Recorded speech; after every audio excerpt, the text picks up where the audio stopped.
Cara, eu acho que a pessoa que decide não ser mãe, se ela toma essa decisão conscientemente, ela faz um favor para si mesma, para o mundo, ela vai estar mais feliz, ela vai estar completa, ela vai entregar muito mais e muito melhor para o mundo do que alguém que vai ser mãe porque tem que ser e depois não pensei sobre isso, é isso aqui, porque é muito difícil, é muito pesado, é muito puxado, E é vocês não acham que é a maioria? maravilhoso, mas é o trampo mais pesado E que vocês não pode acham que a existir. maioria das pessoas que são mães não não pensam muito Tem antes certeza? e são Certeza. esse fluxo que você fala que alimentou um desejo seu. Aham.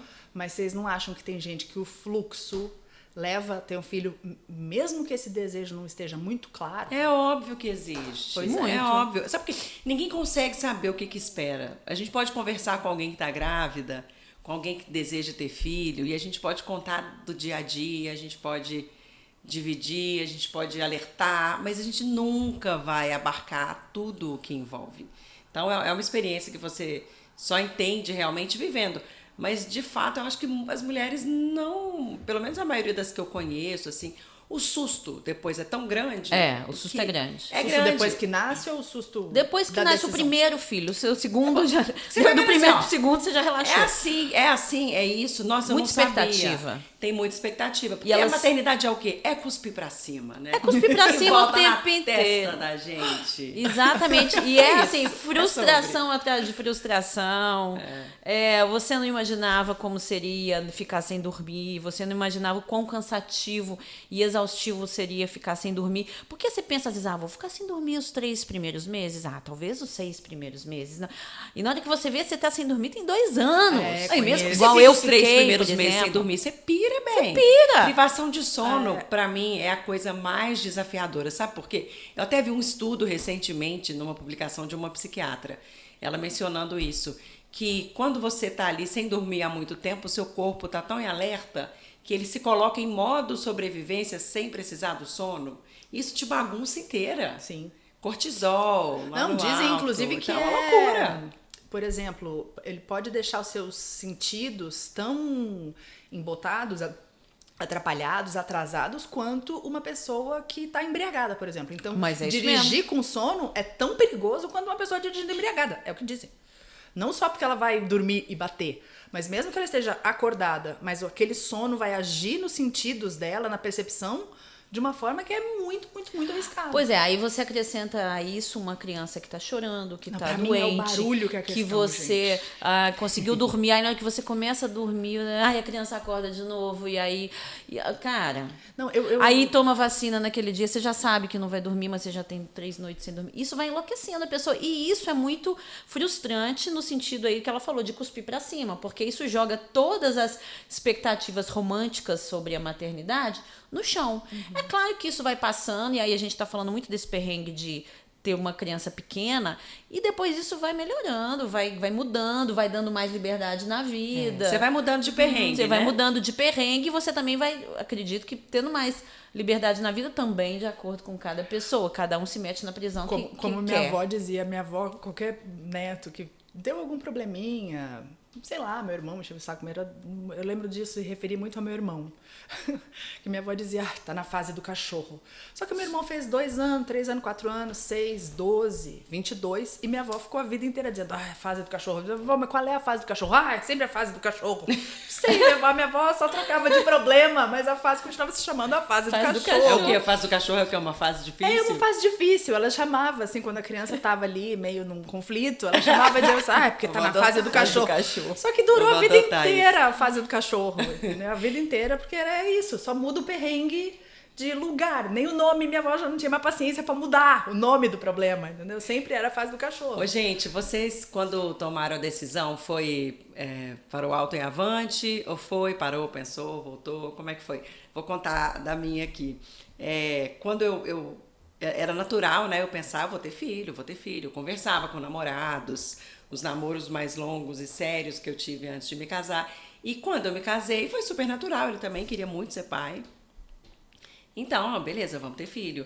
E aí eu casei aos 30, então chegando ali, sei lá, nos, como é que era? 32, sei lá. Vamos lá, vamos começar esse rolê. Fui começando. Aí eu troquei de emprego e no meu novo emprego eu falei, ó, eu tenho planos de engravidar. Os próximos, sei lá, depois de 6 meses eu vou começar minhas tentativas. Ok, concordaram, eu fiz constar no contrato uma cláusula. Que é lindo. Inclusive, de licença não remunerada, de 6 meses e tal. Deixei claríssimo, fui super honesta. Mas na hora que isso aconteceu, gente, o povo pirou. O povo pirou. Mas assim... Esqueceram que você tinha avisado? Hipocrisia que chama, né? Eu acho. Enfim. Machismo.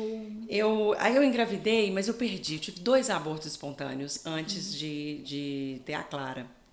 E eu não faltei nem um dia ao trabalho. Nem um dia. Eu apresentei 1 hora de programa ao vivo, de segunda a sexta, em pé, animada, papapá, com um aborto retido. Caraca. Sim, eu vivi coisas difíceis de viver. Mas isso me fortaleceu muito na minha busca, sabe?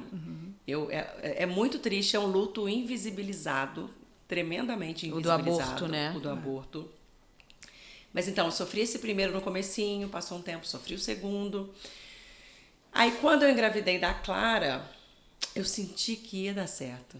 Eu tinha muita certeza, assim, eu vivi uma gravidez plena, uma gestação plena, exceto pelo fato de que a empresa me dispensou, mesmo sabendo que eu estava grávida, tendo uma declaração do cara da administração de próprio punho. Mesmo isso sendo contra a lei, por exemplo. Enfim, claro que deu ruim.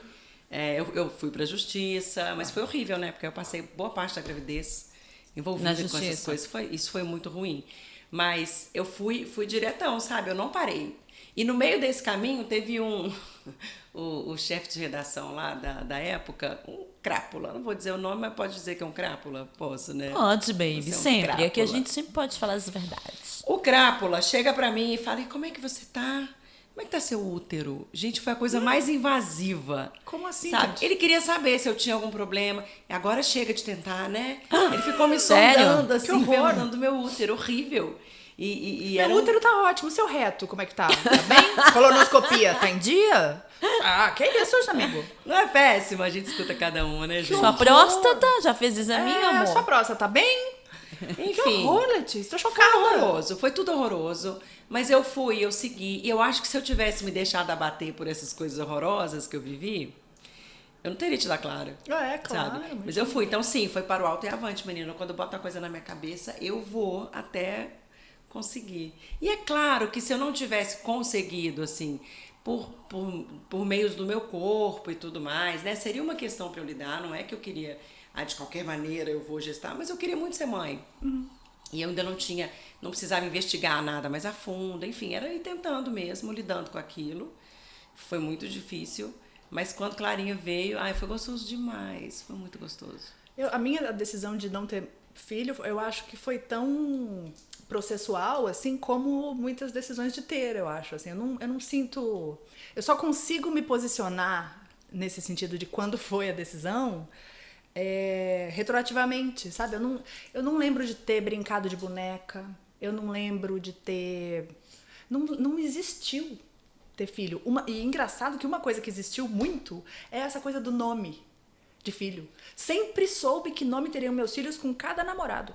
Mentira, variava de acordo com os namorados? Claro, que nome lógico, você escolheu? Eu discutia sobre isso. Vários, cada namorado foi um. Mas quantos nomes? Eu lembro só do mais recente. Já foi Cícero, o que causou um problema, porque a gente falava que ia ter um filho chamado Cícero e depois a gente conheceu um Cícero podre de filho da puta que estragou a nossa brincadeira. Mas eu nunca sonhei em ter filho, mas essa coisa do nome, eu acho que por me chamar Letânia, isso, Cero, desculpa mamãe e papai, mas é um pouquinho traumático. Eu acho que eu sempre tive essa coisa de dar um nome pra alguém, a importância de dar um nome pra alguém e... Eu brincava disso, mas sem nenhuma intenção de que realmente aquilo fosse tipo uma pessoa. Era a escolha daquela palavra.